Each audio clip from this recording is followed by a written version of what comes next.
Hey, how y'all doing? It is simply Ronnie. I just wanted to make this quick video regarding the questions that y'all had about the BBL surgery. So here are some of the questions or whatever. So I'm gonna try to answer everybody. So we're gonna go ahead and jump right into it. So first things first, what is the BBL? It is the Brazilian butt lift, and it is where your surgeon, whether it's a plastic surgeon or a cosmetic surgeon, they take the fat out of your stomach and insert it into your buttocks. Okay. A lot of people ask questions like, where did I go? How did I start? Okay. So I started by just simply Googling surgeons, plastic surgeons, cosmetic surgeons. You know what I'm saying? Here in Georgia, because I live in Atlanta. So I just started Googling, and I started, eliminating people based on their reviews and based on their work. And I started choosing, different providers based on how their reviews were and if the work was good. I did a couple consultations. Some were a bit pricey, some were not as organized. So I just kept looking until I found who was best for me. Now that was with Google and Instagram as well. I started maybe back in like 2016.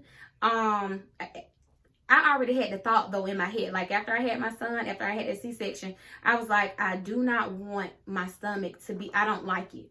I just don't like it. So that was in 2013. So I already had, that in my head. I already like at some point in time, I'm going to have this surgery anyway.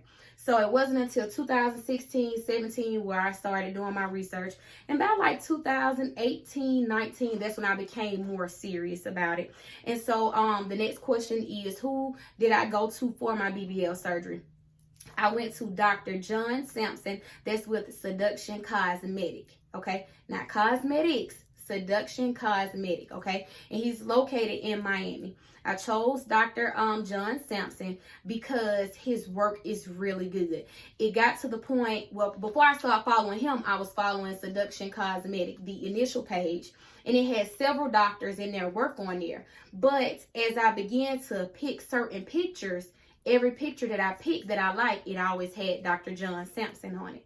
So then I went ahead and called and, talked to them about everything. They told me how much everything cost, which goes into the next question. How much did I pay? So I end up spending, well, they told me at the time, I called it at a special. So I made this appointment a year ago, y'all. This was May 2019. Okay, and they were running a special for $3,500, and I was like, I think that's pretty good. So I did not have the $3,500 in total. So what I did, I financed it. Okay, that's how I paid for it. I financed it. Who did I use to finance? I used Care Credit. Now, at the time that I applied for Care Credit, it was in 2018. My credit score was maybe like a 705. And my credit limit was $6,000. Okay, I didn't need no 10, no 12, because I'm just gonna tell you right now, you finance this stuff, and it's hard to pay it off. Okay, my payment for my surgery, that I put on, that I financed, is $150 a month. So that's my payment towards my surgery every month, because that's how I paid. That's how I financed it, through Care Credit. I encourage y'all to use Care Credit if you feel like you don't have the money fully, like I did. But before you apply for Care Credit, make sure your credit score is good, because you do not, if I told you my credit score was a 700 and I applied and I got $6,000, don't go trying to apply and your credit score is 400 and you gonna get a no. I'll just be honest, that's what's gonna happen. So make sure you got your ducks in a row if you want to, finance through Care Credit. I don't know about anyone else. I'm just telling you about what I use. Okay, you don't want to have that hard inquiry on your credit, and your credit was never good to start with. So save yourself those extra points, because it's gonna take it down every time you get an inquiry on your credit. And that's a hard inquiry because it's about a credit card. You need to make sure, hey, my credit is in the right space, so that these points will not hurt me as much, because every time you do that, it takes points away from your credit score. Okay, just wanted to add that in there. So after that, you know what I'm saying, I did do the down payment when I spoke to them, which was $250. Okay, now with me financing it, it took it up an extra $500. So the procedure was $3,500, but because I financed it, they charged an extra $500. So in total, it was $4,000. Okay, that's how much I had to pay. Now, how much they charge right now, I do not know. I can't tell you how much they charge because, like I said, that was a year ago, and at this point, almost a year and a half ago. Okay, so that's how much I paid for the procedure, and that's who I went to. Okay. Another question that I received was about where I lived. So I lived in Miami, and the surgery was in Doral, Florida. So it was about maybe like a 20-minute, 25-minute drive. I did not stay in a recovery house. I did not want to stay in a recovery house. I did not fly. I drove 8 hours there. Me and my partner, we drove, and I lived in what's called a villa. If you're not familiar with what a villa is, it is an apartment type situation, and I upload the video as to how the villa looked as well. So it was a nice size apartment, and he took care of me, you know, through my surgery and everything like that. I didn't really want, because I needed that one-on-one attention. I didn't want to, I don't know how it is in a recovery house, I'm gonna be honest, but I was just like, I don't want to be in a recovery house with other women and a nurse have to see to all of these people. I need my own one-on-one attention. So he did a great job at taking care of me. A lot of people asked, was I afraid? I was petrified. I was crying the day before and everything. I was like, oh my goodness. Number one, I was in awe because I couldn't believe that I was having it done. Let me tell y'all something. When you go have this surgery, when you make plans to have this surgery, do not share this information with anyone who does not truly support you, because you're at a vulnerable space in time in your life. You need good, positive people around you. Not everybody is going to be happy for you. So make sure when you get ready to make this decision, this for a man, a woman, transgender, gay, bi, women, it's for everybody. Whenever you get ready to make this decision for you, do it for yourself and make sure you have nothing but good, genuine support, because you're going to need it when you go down there. Because it's one thing to be afraid to have this surgery, even though it's for your own benefit. When you don't have support, it doesn't feel good, okay? And it makes the recovery process a lot harder. It adds unnecessary stress. So just make sure you have good support, y'all. So like I said before, I was definitely nervous. It was more so like exciting and nervous, because I'm like, I don't know. I ain't never did this before, but I know I'm ready. I'm ready for this change. I'm tired of this stomach hanging over everywhere, because, honey, they're going to have to do something about it. I was ready. But I was like, God, I have a son. He's 7. God, you got to bring me back, because I got to come back to take care of my son. I have to be here for him. So, God, I ask that you cover me. You cover my surgeon. You cover everybody that has any type of involvement with my healing process while I take care of this. Okay? So, yes, I was definitely afraid. The price of the villa that I lived in. So I told you I lived in Miami, which was about 20-25 minutes from the surgery place in Doral, Florida. So the villa was $2,600, and I lived there for 9 days. That's where I lived. That's where I stayed. Okay, so there was $26 extra $100 that was out of pocket expense when I got to Miami. Okay, so that I can have enough room to move around, walk, and do, you know, things of that nature. I wanted to feel very comfortable and be at home. Let's see. People asked about, was it a lot of bleeding and did it hurt? So, as y'all can see, for those of you that followed me from Facebook, the initial picture, it was a lot of blood. That was only a couple of hours after surgery. So it was a lot of blood and it was a lot of fluid. That was only a couple of hours after I had the surgery. So it was like that maybe about 2 days until I was able to take my garments off and wash them. Was I in pain? Absolutely. And I don't know about nobody else, but I'm just telling you about me. You know, I was, you know, it took a minute for the anesthesia to wear off, at least going into the second day. You know what I'm saying? I kept passing out because the anesthesia, you know what I'm saying, needed to wear off. So I would sleep a lot, and when I would get up, I would have to use the restroom. Which is another question I'm gonna get around today. I would have to use the restroom, but my body was definitely sore, y'all. I mean, y'all seem like, I don't know, but let's say, hold on, y'all. I'm trying to find, let's say, you know, you having this procedure, and let's say, okay, this right here, this is the rod right here.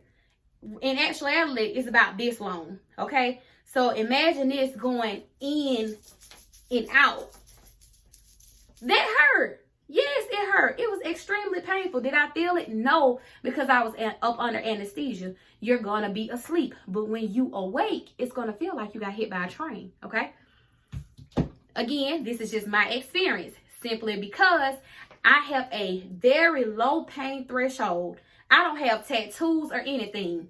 If I didn't have to have a C-section for my son, I would have had him the natural way. But this is the most pain that I have ever experienced in my life. I'm scared of pain, but I was like, I'm ready for this change. It can't be no other way. So yes, it definitely did hurt. To me, again, my pain threshold is kind of low. My pain tolerance is kind of low. But that was just like the first couple, not say maybe about the first 3 days. I made sure I took those meds around the clock. That's another thing. You have to make sure you take your meds, okay? I had oxycodone. They give you, I had cephalexin, and that is the antibiotic. And then I also had, you know, medication for the yeast infection after taking the antibiotics and stuff like that. It's just, you know, how it go.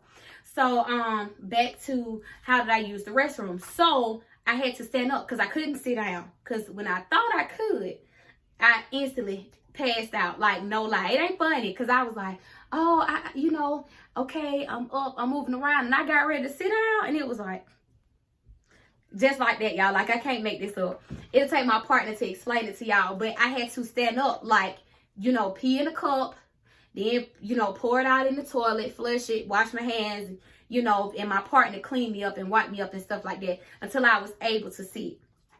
Okay, so that's how I used the restroom. That's how I had to pee. I didn't have to worry about the boo-booing part, not the first week, because I was constipated. You also have to have stool softeners, and I was told by my surgeon's nurse that works with him that I would have to take natural pineapple juice, like raw pineapple juice, and it would help my bowels and things of that nature. So eventually, like by the time I came home, I don't know if it was because I came home, but after I came home, after those 9 days, I was actually able to have a bowel movement. Thank the Lord, honey. Because I was like, God, dog, I'm constipated. Can y'all imagine having a surgery and you have to, well, I can't even say backed up because I wasn't eating anything. So it's kind of like, I know I need to use the restroom. I had to use it in 3 or 4 days, 7 days. You know what I'm saying? 9 days. I need to use it, so I know I needed to, but it's just a part of the surgery process. You're definitely going to be constipated, so make sure you have your stool softeners as well, okay? What else did you guys ask me? Oh, so what I want to talk to y'all about is a cosmetic surgeon and a plastic surgeon. In my first video, I told you that it's imperative that you know the difference between the two. And the reason being is because a plastic surgeon is reconstruction, okay? This is what they do. It's not cosmetic. Cosmetic is just a piece if they want to venture off into that avenue. You understand what I'm saying? So for a plastic surgeon, I'm going to save your life. I'm going to do this skin graft on you because you were in a fire, okay? You had a tumor in your face, and so I had to reconstruct your face. You see what I'm saying? This is, to me, is like saving life type. Like, this is a plastic surgeon. This is what you're going to do, okay? You had a baby. Your baby have a birth disorder. I can fix that. This is what a plastic surgeon does. Eat, sleep, breathe, reconstruction to the body. A cosmetic surgeon is just anybody who feel like anybody can call themselves a cosmetic surgeon. So that means that if you said you went to the dentist, you had to get your wisdom tooth pulled, you know what I'm saying? That's oral surgery. Well, I could just take a couple of classes, you know what I'm saying, and go into cosmetic surgery because, you know, that's what I want to do.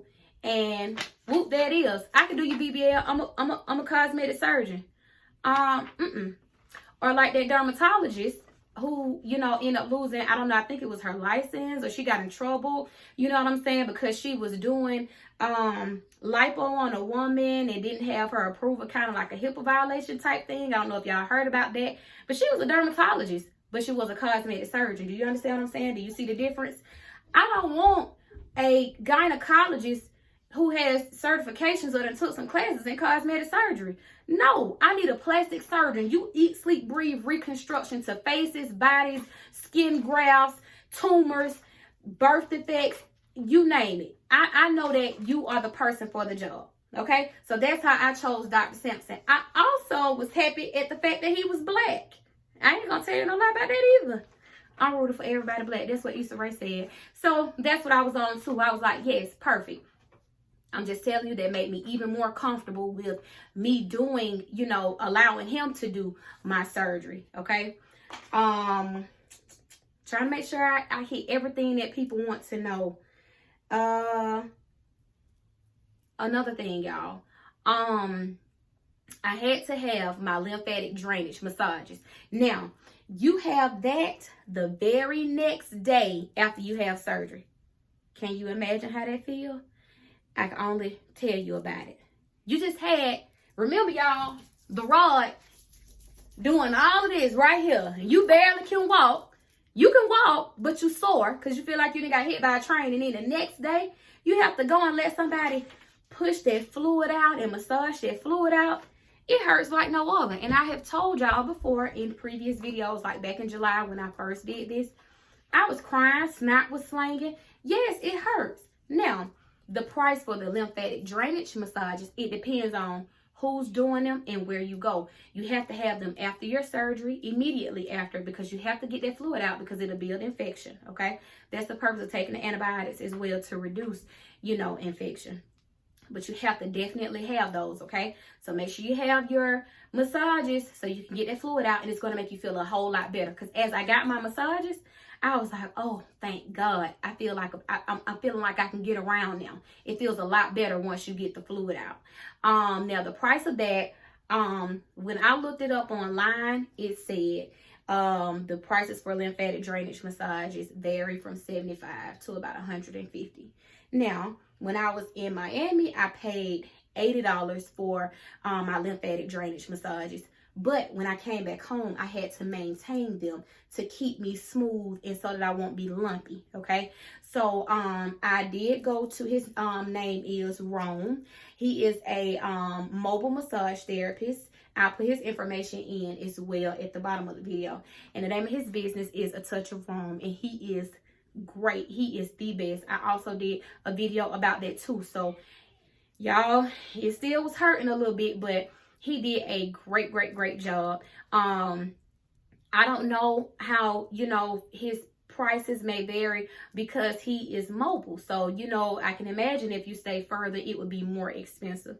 So if you are inquiring about prices for him, then you'll be able to reach him when I put, you know, his information down below. I think that's it for the questions. I don't know if I missed anything, y'all. I mean, y'all always can reach me on Instagram or Facebook. I always have the information on that, and I have no problem answering whatever else, you know, y'all have, whatever questions y'all have. Yeah, so I think that's it, y'all. Okay. Yeah. That's all. All right. Thank y'all for listening. Make sure y'all subscribe, click like, share, and I will talk to y'all later on this week. The next video that I upload will be the things that I had to purchase and what I needed when I got down, because I wasn't going to purchase the items from the place that was doing the surgery because they were way too expensive. Honey, Amazon. So in the next video, I'll tell you what I purchased and how much it costed. Okay. Thank you so much for listening. I hope I answered all of you guys' questions, and I will talk to y'all later on this week.